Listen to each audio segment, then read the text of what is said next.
احکام تجارت، احکام تجارت۔ الحمد للہ رب العالمین والصلاة والسلام علی سید المرسلین، اما بعد فاعوذ باللہ من الشیطان الرجیم، بسم اللہ الرحمن الرحیم۔ الصلاة والسلام علیک یا رسول اللہ، الصلاة والسلام علیک یا حبیب اللہ، الصلاة والسلام علیک یا نبی اللہ وعلی آلک واصحابک یا نور اللہ۔ مدنی چینل کے ناظرین، الحمدللہ سلسلہ دیکھ رہے ہیں احکام تجارت۔ نبی کریم صلی اللہ علیہ وسلم پر درود و سلام پڑھنے کے حوالے سے کثیر احادیث ہیں، کافی ساری ایسی احادیث ہیں جس میں فضائل آئے ہیں۔ ایک حدیث پاک میں آتا ہے، نبی کریم علیہ السلام نے ارشاد فرمایا کہ جسے یہ پسند ہو کہ اللہ کی بارگاہ میں پیش ہوتے وقت اللہ پاک اس سے راضی ہو، اسے چاہیے کہ مجھ پر کثرت کے ساتھ درود پاک پڑھے۔ صلو علی الحبیب صلی اللہ علی محمد صلی اللہ علیہ وسلم۔ آپ کا سوال شامل سلسلہ کریں گے اور انشاءاللہ اس کے ساتھ مفتی صاحب کی بارگاہ میں حاضر ہوں گے۔ جی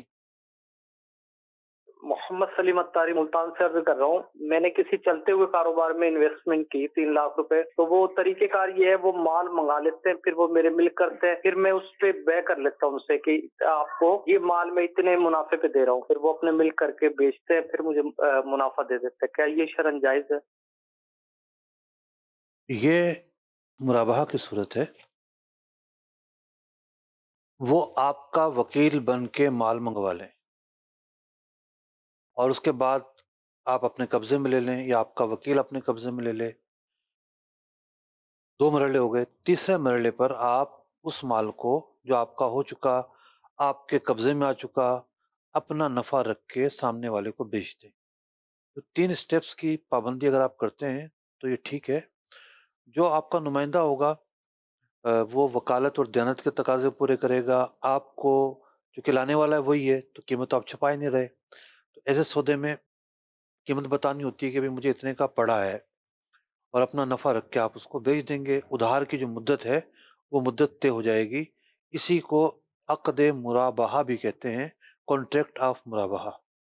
مجھ سے ایک سوال آیا تھا ہمارے پاس، پچھلی قسطوں میں آیا تھا، یہ نہیں جا سکا تھا، ابھی عرض کر دیتا ہوں۔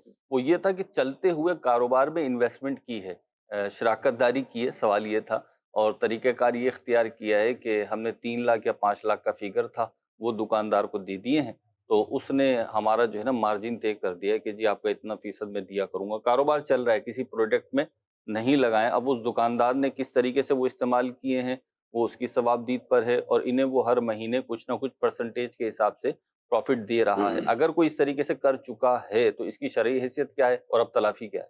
دیکھیں، یہ صورت جو ہے علماء نے اس کو قرض کے حکم میں قرار دیا ہے کہ یہ ٹریڈنگ کانٹریکٹ تو ہے ہی نہیں، ٹھیک، یہ نری جو ہے وہ قرض کی صورت ہے، اور اس پر جو بھی نفع لے گا وہ سودی نفع کہلائے گا، حلال آمدنی نہیں ہوگی۔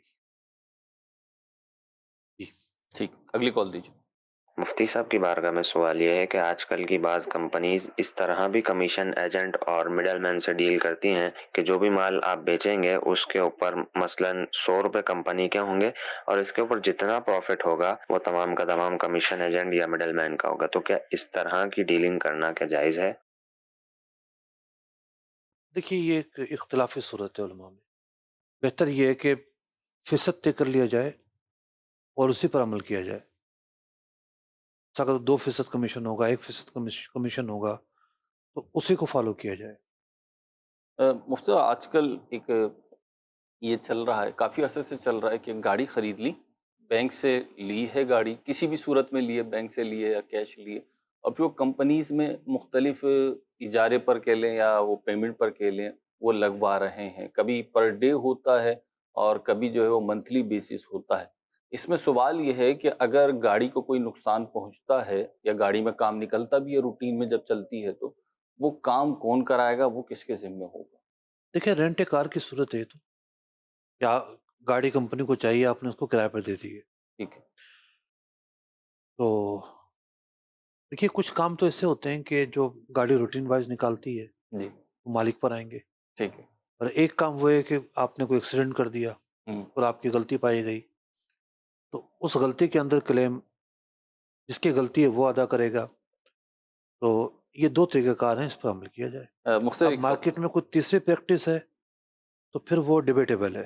ٹھیک ہے دیکھا جائے گا اس کی جزیات کو، اس کی صورتوں کو، عرف کتنا مطابق ہوا ہے، اس کو دیکھنا پڑے گا. ٹھیک ہے. مختلف ایک سوال کسی نے آپ کی طرف بھیجا تھا، اور ایک ہی شاپ کیپر کے دو سوالات ہیں. وہ یہ ہیں کہ ہم دودھ بیچتے ہیں، دودھ کی دکان ہے، اور اس پہ مختلف پروڈکٹس اور بھی ہوتی ہیں، انڈے بھی ہوتے ہیں. تو بعض اوقات یوں ہوتا ہے کہ کسٹمر ہم سے دودھ لے کر گیا، ہم دے ہی رہے ہیں، سبھی کسٹمرز کو دے رہے ہیں، تو وہ بھی لے کر گیا اور دودھ بوائل کرنے میں پھٹ گیا ہے. پھٹنا ہی کہتے ہیں ہمارے، پھٹ گیا. اور انڈا جو ہے، وہ انڈا جب توڑا، اسے بوائل کیا یا جو ہے نا اسے آملیٹ وغیرہ بنانے کے لیے توڑا، تو پتہ چلا انڈا خراب نکلا ہے. اب ایسی صورتحال میں دکاندار کے اوپر لازم کیا ہے؟ عمومی طور پہ تو دکاندار اس کو ایکسیپٹ کر لیتے ہیں تاکہ کسٹمر خراب نہ ہو، کاروبار اور ڈیلنگ خراب نہ ہو، وہ دودھ بھی دے دیتے ہیں، انڈا بھی دے دیتے ہیں. لیکن اس میں شرعی حکم کیا ہوگا؟ دکاندار کے لیے کیا ہوگا اور کسٹمر کے لیے کیا ہوگا؟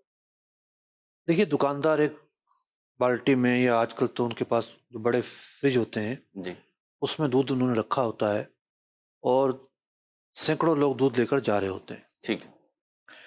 دکاندار کہے گا کہ جناب میرے پاس تو 536 لوگ لے کر گئے ہیں، ان کا دودھ تو پھٹا ہی نہیں. ٹھیک ہے. میرے دودھ میں اگر کوئی نقص ہوتا تو ان کا بھی پھٹتا، آپ کا برتن دھلا ہوا نہیں ہوگا. جی عمومی طور پر تو یہ کہا جاتا. ٹھیک ہے، تو اس کو حق ہے اپنی بات کو کہنے کا. ٹھیک ہے. یعنی دونوں میں سے ہر ایک کو اپنی بات کے کہنے کا حق ہے، صحیح ہے. لیکن فیصلہ تو حقائق پر ہوتا ہے. جی تو یوں جو کسٹمر ہے اس کو عیب کلیم کرنے کا حق حاصل ہے، صحیح. کہ وہ عیب نکلا ہے چیز میں، وہ کلیم کر سکتا ہے. اب سامنے والا کیا کہتا ہے یہ بھی ہمیں دیکھنا پڑے گا. جی اصول تو یہ ہے کہ اگر عیب دار چیز نکلی ہے تو وہ واپس کرنی پڑے گی. ٹھیک ہے. انڈے کی مثال ہے کہ جو ناکالا انڈا ہوتا ہے وہ مال ہی نہیں ہوتا. صحیح. فقہ نے فرمایا کہ جو شتر مرغ کا جو انڈا ہے اگر وہ ناکارا بھی ہے وہ مال ہے. اس کی وجہ یہ ہے کہ اس کا چھلکا جو نا وہ سجاوٹ کے لیے استعمال ہوتا ہے، لیکن عام جو انڈا ہے اس کا چھلکا کسی منفیت میں نہیں آتا، ٹھیک ہے. نہ انسانوں کے نہ جانوروں کے. اگر وہ خراب نکلا ہے تو وہ مال ہی نہیں ہے، تو بے تو ہوئی نہیں ہے. ٹھیک ہے، تو اس کا پتہ تو جب ہی چلے گا جب انڈا ٹوٹے گا. ہاں ٹوٹے گا تو شریعت نے اختیار دیا ہے نا.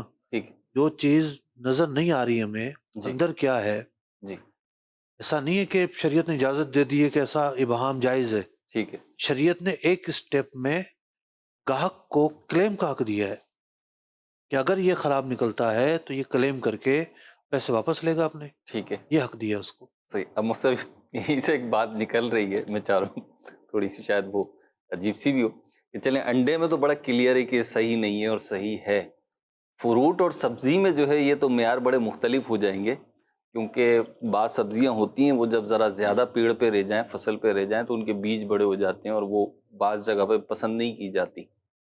اسی طریقے سے پھل میں بھی ہوتا ہے بعض اوقات، تو وہ خراب نکلا یا وہ اس معیار پہ پورا نہیں اترا تو اس کا کیا حکم ہوگا؟ وہ بھی واپس ہوگا. دیکھا جائے گا آپ نے کس بنیاد پر لیا ہے. بعض دکاندار کہتے ہیں کہ میں جیسے بھی آپ کے سامنے ہے، پھر تو واپس نہیں ہوگا. صحیح. ٹھیک ہے، ٹھیک ہے. وہ نو کلیم کی بنیاد پر دیتے ہیں. صحیح.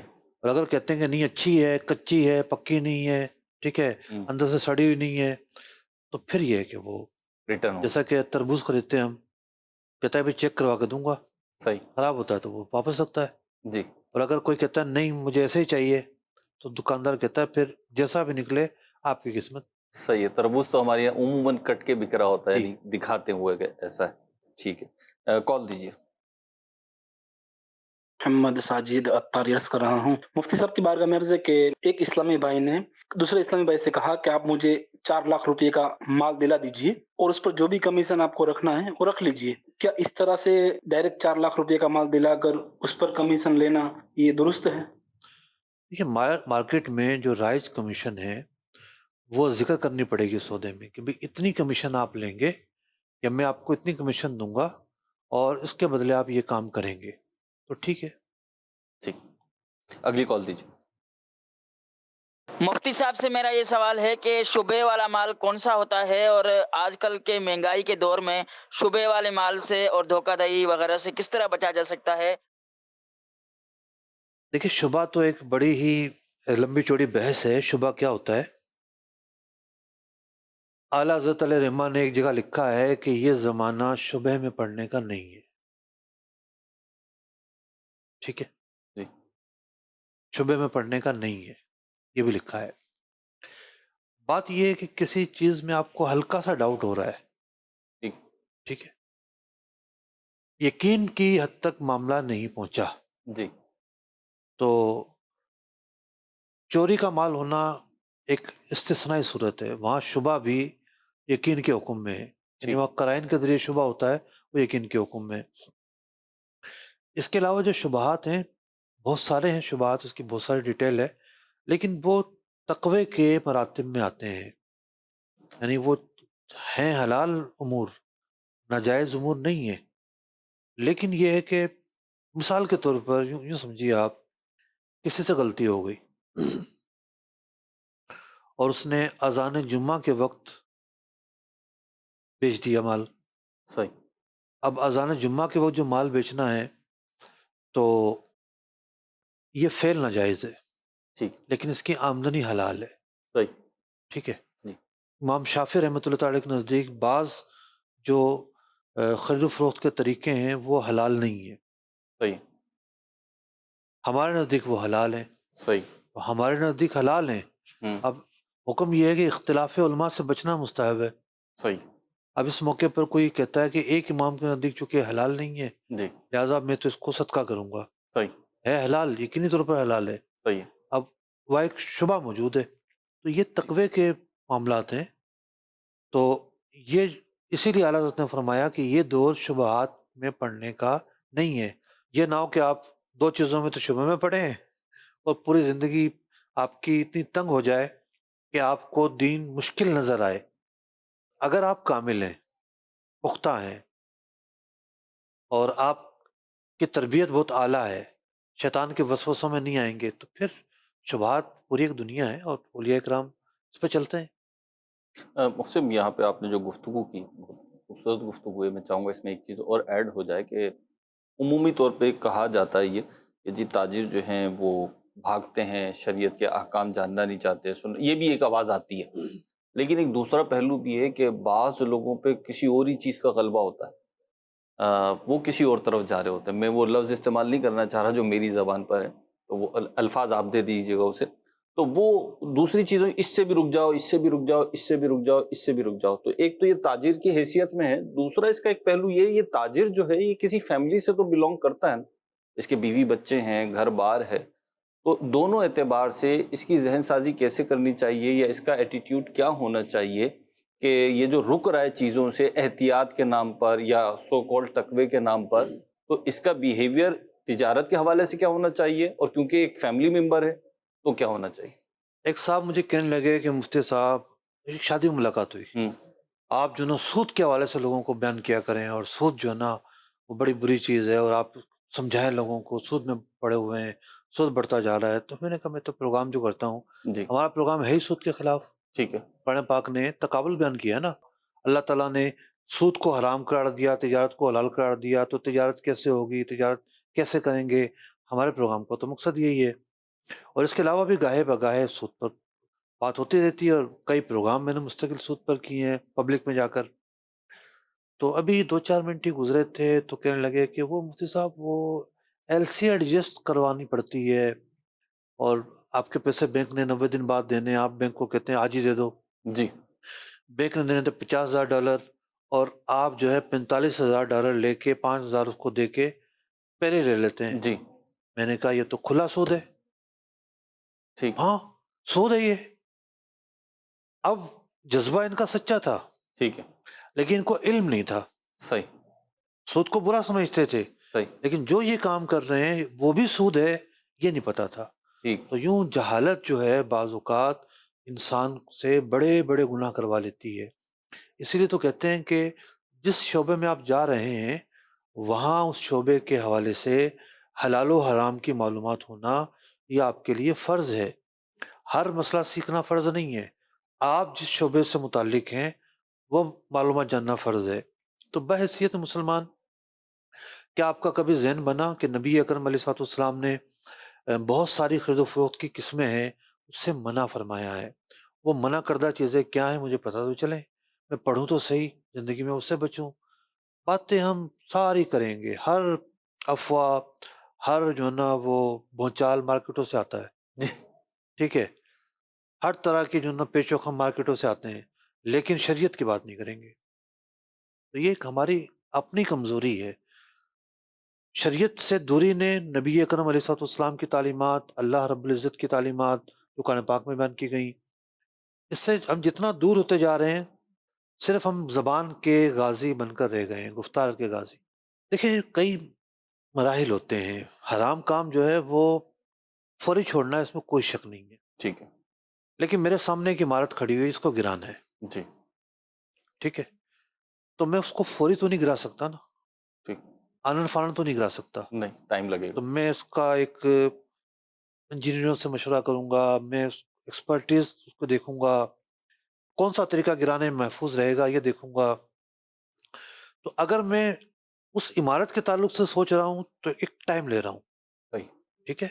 اس کا مطلب یہ نہیں ہے کہ کوئی گناہ کر رہا ہے تو وہ فوری نہ چھوڑے، اس کو رعایت مل جائے گی. ٹھیک. یہ تو میں اپنے اعتبار سے سوچ رہا ہوں نا. صحیح.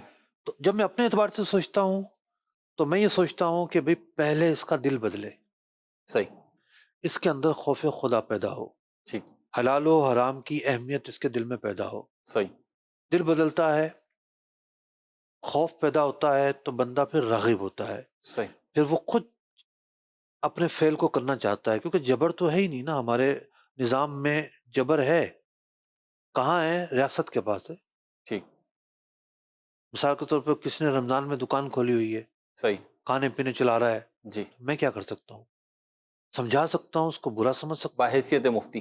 بحیثیت ایک خادم دین، ایک عام مسلمان کے میرے ہاتھ میں جبر تو نہیں ہے، ٹھیک. ریاست کے پاس جبر ہے. تو یوں یہ جو مدارج ہیں تبلیغ دین کے، دعوت اللہ کے جو یہ مدارج ہیں، ان کو فالو کرنا ضروری ہے. بعض اوقات لوگ ٹائم مانگ رہے ہوتے ہیں مجھ سے کہ آپ ہماری مارکیٹ میں ٹائم دیں. میں قصداً نہیں دیتا. میں کہتا ہوں آپ کی مارکیٹ حرام میں ڈوبی ہوئی ہے. ٹھیک. میں مسئلہ بیان کر کے جاؤں گا، وہ کل آپ کو مسجد میں نظر نہیں آئیں گے، صحیح. بولے کہ مولوی اتنے سخت ہیں. وہ اس لیے بولیں گے کہ دوا کھانے والا گولی کو کڑوا کہہ رہا ہوتا ہے کیونکہ وہ مریض ہے، صحیح. دوا کا قصور نہیں ہے اس میں. تو میں اس سے پہلے اس کی جو ہے نا وہ اخلاقی تربیت ضروری ہے. ٹھیک ہے، وہ ایکسیپٹ تو کرے. اخلاقی تربیت، اس کے دل میں خوف خدا پیدا ہونا ضروری ہے. اس کو پتہ تو ہو کہ کیا صحیح ہے اور کیا غلط. یہ تو بالکل بغاوت پر اترا ہوا ہے. ٹھیک. کئی طرح کے لوگ ہوتے ہیں. ایک وہ ہوتے ہیں کہ جو آمنا و صدقنا کہتے ہیں، جی. چھوڑتے نہیں ہیں وقتی طور پر لیکن انکار نہیں کرتے، ٹھیک ہے، غلط کو غلط سمجھے. غلط کو غلط سمجھتے ہیں اور یہ جلدی اس گناہ سے نکل جاتے ہیں. ٹھیک ہے. ان کا گناہ چھوڑنا آسان ہوتا ہے. جیسا کہ بلا تشبیہ و تمثیل، ظاہر بات ہے مسلمان کو ہم کافر پہ قیاس تو نہیں کر سکتے. ایک ہم نظیر دیکھتے ہیں کہ عہد رسالت میں کفار تھے، بہت سارے کفار تھے، جی. جن کے دل میں عناد تھا، وہ اسلام سے زیادہ دور تھے. جی. دشمنی تھی جن کی. دشمنی تھی، عناد تھا، اکڑ خوں تھا، بہت جی. کچھ تھے، ٹھیک ہے نا. اور جو لوگ حقائق پسند تھے، ٹھیک. حقیقتیں آشکار ہوتی گئیں، وہ اسلام قبول کرتے گئے. صحیح. تو نیکی کی بات سمجھنے، جاننے اور اس پر عمل کرنے کے لیے بھی حقیقت پسند طبیعت کا ہونا ضروری ہے. صحیح. اور ہمارے ہاں آدھے سے زیادہ لوگ حقیقت پسند ہی ہوتے ہیں. کچھ لوگ وہ ہوتے ہیں جو گھمنڈ میں ہوتے ہیں، مارکیٹ میں بڑے 30 مارخان ہیں، زبان کے تیز ہیں، پیسہ زیادہ ہے، تعلقات زیادہ ہیں. جو زیادہ جرم کرنے والا ہے ضروری نہیں ہے کہ اس کا دل نرم نہ ہو. جی. بعض کے دل زیادہ جرم کرنے کے باوجود بھی نرم ہوتے ہیں، جی. کیونکہ ان جرائم کا تعلق مظالم سے نہیں ہوتا. ٹھیک. بعض جرائم ایسے ہوتے ہیں جن کا تعلق ڈائریکٹ بندوں پر مظالم سے ہے، تو ان کے دل تو بہت زیادہ سخت ہوتے ہیں. اللہ پاک عمل کی توفیق عطا فرمائے. ٹھیک ہے. مجھ سے ہمارے پاس ٹیکسٹ سوال آیا ہے. جی. شبیر صاحب ہیں اور یہ کہہ رہے ہیں کہ میرا سوال یہ ہے کہ ہمارے خاندان میں بہت سارے رشتہ دار زکوٰۃ کے مستحق ہیں، لیکن ہم ان کو زکوٰۃ دے سکتے ہیں یا نہیں دے سکتے، یہ اس اعتبار سے بتائیں کہ ہم آوان ہیں تو ہم اپنے فیملی ممبرس کو زکوٰۃ دے سکتے ہیں یا نہیں دے سکتے. دیکھیں، آوان اپنے آپ کو الوی کہتے ہیں، حضرت علی رضی اللہ تعالیٰ عنہ کے اولاد سے کہتے ہیں. جو الوی ہے اس پر زکوٰۃ نہیں لگتی، الوی پر بھی نہیں لگتی، عباسی پر بھی نہیں لگتی. بنو ہاشم جو ہیں، کوئی بھی مطلب جو بھی قبیلہ ہو بنو ہاشم کا، ایک تو سادات ہو گئے، حسنین کریمین کی اولاد، اور ایک وہ کہ جو عباسی ہیں، علوی ہیں، جعفری ہیں، ان پر زکوٰۃ نہیں لگتی۔ ٹھیک، کال شامل سلسلہ کرتے ہیں جی۔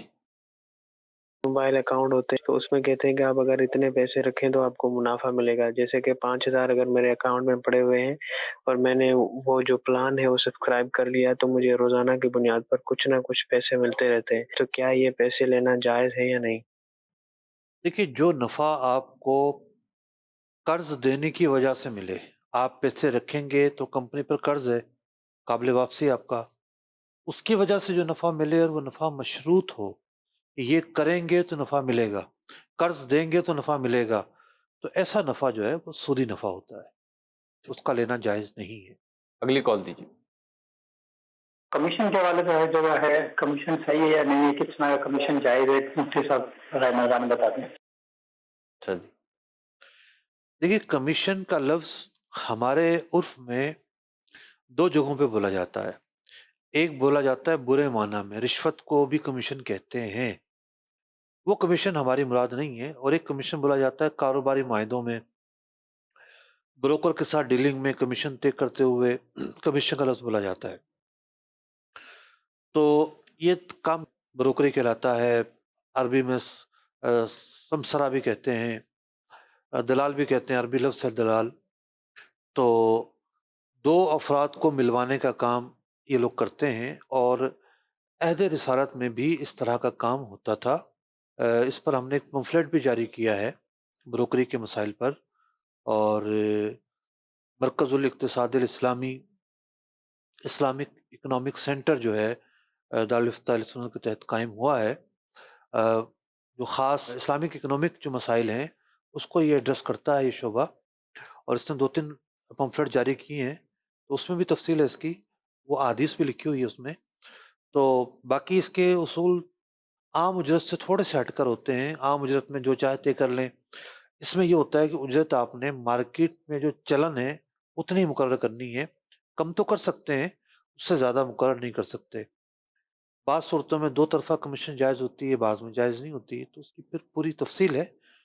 سوال کر کے پوچھا جائے کہ بھئی یہ سوال درپیش ہے، یا یہاں میں کیا کروں، ٹھیک، ورنہ ایک کانسیپٹ کو آپ لیں گے تو کانسیپٹ تو ایک پوری کتاب ہوتی ہے، تو اس مختصر پروگرام میں ایک کتاب تو بیان نہیں کی جا سکتی، ایک کتاب بیان کرنے میں بڑا ٹائم چاہیے۔ ویسے مفتی صاحب کا یوٹیوب چینل ہے مفتی علی اصغر کے نام سے، اس پر مفتی صاحب مختلف ایونٹس پہ جو سیمینار یا کانفرنس یا اجتماعات ہوتے ہیں، تاجر اجتماعات ہوتے ہیں، اس میں مختلف ٹاپکس پہ گفتگو کرتے ہیں، بیانات کرتے ہیں، پریزنٹیشن پیش کرتے ہیں، وہ بھی احکام تجارت کے پچھلے سلسلے بھی یہاں پہ موجود ہیں، اور اس میں کمیشن پر بھی باقاعدہ سلسلے ہیں، تو وہ بھی دیکھ لیں آپ، انشاءاللہ اس سے بھی فائدہ ہوگا۔ پھر جیسے مفتی صاحب نے فرمایا پرٹیکولر سوال کر لیں تو انشاءاللہ وہ جواب دے دیا جائے گا۔ جی اگلی کال دیجیے۔ میرا سوال یہ ہے کہ سود کس کو کہتے ہیں، اور تجارت میں یہ اگر ہو جائے تو اس سے کیا ہوگا؟ تجارت میں سود کی کئی قسمیں ہیں۔ ایک سود وہ ہے کہ جو قرض پہ مشروط نفع کی صورت میں لیا جاتا ہے، اور ایک سود وہ ہوتا ہے کہ جو بعض تجارتوں میں پایا جاتا ہے۔ سود جو ہے وہ مال حرام ہوتا ہے، ہر مسلمان کو سود سے بچنا ضروری ہے۔ سود کی ایک قسم وہ ہے جسے ربا الفضل بھی کہتے ہیں، اور ربا الفضل جو ہے وہ بارٹر سسٹم پر کچھ ڈیلنگ ہوتی ہیں، جیسے گندم کو گندم کے بدلے بیچ دیا، یا گندم کو چاول کے بدلے بیچ دیا، اس میں بھی سود پایا جا سکتا ہے۔ یعنی بارٹر سسٹم میں جب میجرمنٹ پیمانہ یا جنس میچ ہو جائیں، ایک ہوں، یا ان دونوں میں سے کوئی ایک ہو، تو سمجھو اب ریٹ دائرہ شروع ہو گیا ہے، اب سود لازمی پایا جائے گا۔ اب یہ بات آپ سمجھیں گے نہیں، وجہ یہ ہے آپ نے سوال اتنا بھاری کیا ہے، سود کیا ہوتا ہے، بحری شریعت 11واں 12واں حصہ، اس میں تجارت کے بنیادی مسائل بیان کیے ہوئے ہیں، ان مسائل کو بھی ہمیں پڑھنا چاہیے۔ مجھ ایک سوال آیا ہمارے پاس کہ یہ ابھی پیچھے بات چلی تھی انڈے کی، دودھ کی، اور دھوکے بازی کی بھی بات آئی تھی اس میں، تو پرندوں میں میل فیمیل ہوتے ہیں، اور جو لوگ اس کی بریڈنگ کے لیے لیتے ہیں تو وہ اسی اعتبار سے خرید و فروخت کر رہے ہوتے ہیں۔ بعض اوقات اس کی پہچان بہت مشکل ہوتی ہے، جو عام کام کرنے والے ہوتے ہیں ان کے لیے بھی مشکل ہوتا ہے. تو اگر کسی نے یہ جوڑے کے طور پر بیچا لیکن وہ میل فیمیل نہیں ہے تو انڈا نہیں زندہ پرندہ, اچھا تو اب اس نے تو بیچ دیا اپنی ثواب دید پر کہ جی یہ میل فیمیل ہے, جوڑا ہے یہ, لیکن وہ جوڑا تھا نہیں. تو اس کے لیے کیا حکم ہوگا؟ اور اسی سے دوسرا سوال بھی ہے کہ پرندے جو لوگ بزنس کے لیے رکھتے ہیں اپنے پاس, ان کی زکوٰۃ کا کیا حکم ہوگا اور وہ زکوٰۃ کس ریٹ سے دیں گے؟ اگر تو انڈے سے پیدا ہوئے نا وہ, جی تو زکوٰۃ نہیں ان پہ. یعنی انہوں نے انڈے خریدے تھے جی اور انڈے سے وہ پیدا ہوئے, صحیح. تو ان پہ زکوٰۃ نہیں. یعنی جن پرندوں نے ان کے گھر میں ان کے پاس آنے کے بعد انڈے دیے ان پہ تو زکوٰۃ نہیں. دو چیزیں, جی پرندوں نے انڈے دیے, ٹھیک ہے, انڈوں سے بچے ہوئے, صحیح ہے, ان بچوں پہ زکوٰۃ نہیں. صحیح ہے, انہوں نے انڈے رکھے, ان سے بچے پیدا ہوئے, ان پہ زکوٰۃ نہیں. ان پہ بھی نہیں ہے, نہیں. ٹھیک ہے, جو یہ مارکیٹ سے خرید کر لے کر آئے صحیح, وہ موجود ہیں اور مال تجارت ہیں. ٹھیک, مثال کے طور پر ان سے مقصود تجارت نہیں ہے, انڈے لینا ہے, صحیح, اب ان پر بھی زکوٰۃ نہیں ہے. اگر انہی کو بیچنا مقصود ہے تو ان پر زکوٰۃ فرض ہوگی. ٹھیک ہے. تو تھوڑا سا اگر آپ اسے تھوڑا سا اور دیگر الفاظ میں بیان کر دیں. دوبارہ بیان کر دیتا ہوں. دیکھیے انڈے کسی نے, بات ہوئی ہے کہ پرندوں کی, پرندے کا کوئی کام کرتا ہے, تو جو پرندے اس کے پاس موجود انڈوں سے پیدا ہوئے, مطلب پہلے سے موجود پرندوں نے انڈے دیے, انڈوں سے بچے پیدا ہوئے, ان انڈوں سے پیدا ہونے والے بچوں پر زکوٰۃ نہیں ہے. نمبر 2, یہ انڈے خرید کر لائے, ان انڈوں سے بچے پیدا ہوئے, ان پر بھی زکوٰۃ نہیں ہے. نمبر 3, یہ پرندے خرید کر لائے کہ یہ انڈے دیں گے اور انڈے دینے کے لیے رکھے ہوئے ہیں, بیچنے کے لیے نہیں رکھے, ان پر بھی زکوٰۃ نہیں ہے. نمبر 4, پرندے انہوں نے خریدے کہ ان کو بیچیں گے بڑا کر کے, ان پر زکوٰۃ فرض ہے, یہ مال تجارت ہے. ٹھیک ہے. مقصد دو چیزیں اور جو تھی اس سے, کہ ایک تو کہ وہ قیمت کا تعین کیا ہوگا, کون سی قیمت لگے گی اس میں, اور دوسرا یہ کہ وہ نر مادہ والا. دیکھیے بعض اوقات صفت جو ہے نا وہ مقصود ہوتی ہے. ٹھیک, جو خرید و فروخت کے اصول ہیں, ان اصولوں میں یہ ہے کہ اگر وہ صفت ہی نہ پائی جائے تو پورا کا پورا مدعا جو ہے نا فوت ہو جاتا ہے. جیسے اس کی مثال پرانے زمانے میں غلام خریدنے کی ہے. ایک آدمی کو مزدور چاہیے تھا, غلام خریدا اس نے اور نکلی وہ باندھی, تو پورا جو وصف مرغوب ہے وہی فوت ہو گیا نا. جی, تو دیکھا یہ جائے گا کہ یہاں پہ اندازاً تخمینتاً اس نے بات کہی ہے اور سامنے والے نے بھی اس کو ایک اندازے کے طور پر لیا ہے, یہ اصل مقصود سمجھ کے لیا ہے. جی, میں سمجھتا ہوں کہ بہت مشکل ہے یہ بات بیان کرنا. اس کی وجہ یہ ہے میروز بھائی جی, کہ جو مرغی کا کام کرتے ہیں نا, جی, جن کو انڈے چاہیے ہوتے ہیں, جی, وہ ایک دن کا چوزا لے کر آتے ہیں. صحیح, ایک دن کا چوزا پنجاب سے آتا ہے. ٹھیک ہے, خاص طور پر دیسی مرغی کا چوزا تو آتا ہی پنجاب سے. ٹھیک, سندھ میں کہیں بھی اس کی ہیچنگ نہیں ہے. ٹھیک ہے, ہوگی تو 50-100 انڈوں کی ہوگی, بڑی ہیچنگ ہے ہی نہیں سندھ میں. ٹھیک ہے, پنجاب میں دیسی انڈے کی ایک جو ہے نا وہ ایک ہیچنگ مشین, ہم بھی گئے تھے اوکاڑا میں, آپ کو یاد ہوگا. میں سوچا تھوڑی سی اس کی وضاحت کر دیں. ٹھیک ہے, بعض اوقات یوں ہوتا ہے کہ آپ جب گفتگو کرتے ہیں تو کسی کو سننے میں ایسا لگتا ہوگا شاید مفتی صاحب سے تلفظ کچھ اور کرنا چاہ رہے تو کچھ اور ہو گیا. ہیچنگ مشین جو آپ نے کی, جی, تو وہ کیونکہ ناظرین کا کام نہیں, ان کو اندازہ ہوگا نہیں. تو یہ پوری انڈسٹری جو جہاں مشینیں لگی ہوتی ہیں, مشینوں میں انڈے رکھتے ہیں, انڈوں سے چوزے نکلتے ہیں, یہ انڈسٹری ہیچنگ کہلاتی ہے. ہو سکتا ہے میں تلفظ میں تھوڑی بہت غلطی ہو رہی ہو, سنا میں نے یہی ہے تو اس لیے میں نے یہی دہرایا ہے. تو ایک دن کا چوزا لے کر آتے ہیں. جی, اب ان کا مقصود ہوتا ہے انڈے نکالنا. ٹھیک ہے, اب ان میں کچھ مرغے بھی نکل آتے ہیں. صحیح ہے, ٹھیک ہے, جی, لیکن ان چوزوں کو مادہ ہونے کی شرط پر نہیں لاتے. ٹھیک, وہ سامنے والا بتا دیتا ہے کہ ہماری جو تحقیق ہے اور ہماری جو پریکٹس ہے, اتنے فیصد اس سے مرغا نکلتا ہے, زیادہ مرغیاں نکلتی ہیں. ٹھیک ہے, وہ بتا دیتا ہوگا. ٹھیک, لیکن ممکن ہی نہیں ہے ایک دن کا چوزا یہاں نکلا, یہاں اٹھایا, 20 گھنٹے کا سفر ہے, وہ بھی ان کو کرنا ہے خالی پیٹ, تو یوں اس بنیاد پر لے کر نہیں آتے. تو بعض اوقات وہ شرط یعنی وہ وصف ذکر تو کیا جاتا ہے, لیکن وہ وصف بطور مقصود کے ذکر نہیں کیا جاتا. ٹھیک ہے, اگر وہ نہیں بھی ہوا تو قبول ہے. قبول ہے, یہ والی کیفیت ہوتی ہے, ٹھیک ہے, تو حرج نہیں. ٹھیک. اور اگر مقصود کے طور پر ذکر کیا گیا تھا پھر صورتحال اور ہوگی. ٹھیک ہے, پھر وہ پہلی والی بات جو آپ نے پھر جو ہے نا بے درست نہیں ہوگی. میری تو کوشش ہوتی ہے کہ میں کہیں جاؤں تو نئی نئی چیزوں کو وزٹ کر کے آؤں. میں نے اسی لیے آپ سے پوچھا کہ تو وجہ یہ ہے کہ سوالات آتے ہیں مختلف طرح کے. اب وہ ہیچنگ والی جو وہ تو خیر ہم بغیر چاہے ہم چلے گئے تھے, ہم اکاڑا پہنچے اور انہوں نے کہا کہ پہلے آپ کو یہاں آنا ہے, تو پہلے وہاں ہم جا کے پھر آگے بڑھے. تو اسی طریقے سے ایک مرتبہ میں رائس فیکٹری گیا. میں نے ان سے پوچھا کہ بھئی یہ جو ہم سنتے ہیں پالش, یہ پالش نہیں, یہ جو چاول ہے یہ اسٹیم چاول ہے, تو یہ اسٹیم واقعتاً ہوتی ہے, نام اسٹیم ہے. ٹھیک ہے, تو انہوں نے مجھے پورا پروسیس دکھایا کہ کس طرح چاول اسٹیم ہوتا ہے, ٹھیک ہے, باقاعدہ وہ بھاپ سے گزرتا ہے. ٹھیک. ٹھیک ہے, تو یوں چیزوں کو دیکھنے سے معلومات بڑھتی ہیں. تو مفتی صاحب بات چھڑی ہے تو اس کو کنکلوڈ کر دیں کہ آپ تو مفتی ہیں, آپ کا کام ہے دین اسلام کی باتیں بتانا, حکم بتانا. اب میرا بھی کچھ تجربہ ہے آپ کے ساتھ, تو آپ عموماً اس طرح کی جگہوں پہ جو نئی ہوں وہاں پہ جانا پسند کرتے ہیں. آپ کی خواہش ہوتی ہے کہ وزٹ ہو سکتا ہے تو ہو جائے, جدول میں ٹائم بنتا ہے تو ہو جائے, جیسے ابھی آپ نے دو مثالیں دیں.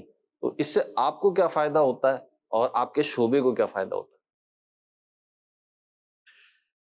بلکہ آپ اپنے اسٹوڈنٹس کو بھی اب تو کئی جگہ پہ لے کے جا رہے ہیں.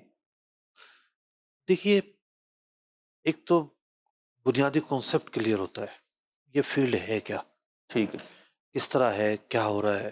ٹھیک ہے, تھیوری اور پریکٹیکل سامنے آ جاتا ہے. نہیں دیکھیں, آپ کے سامنے ایک دنیا ہے ہی نہیں تو آپ انکار کر دیتے ہیں بعض اوقات. ٹھیک ہے, یہ کیسے ہو سکتا ہے؟ آپ دیکھتے ہیں تو آپ کو ایک عین الیقین حاصل ہوتا ہے کہ وہ انکار کرنے والی میری کیفیت نہیں ہے, میں ایک عوامی مزاج بتا رہا ہوں. ٹھیک.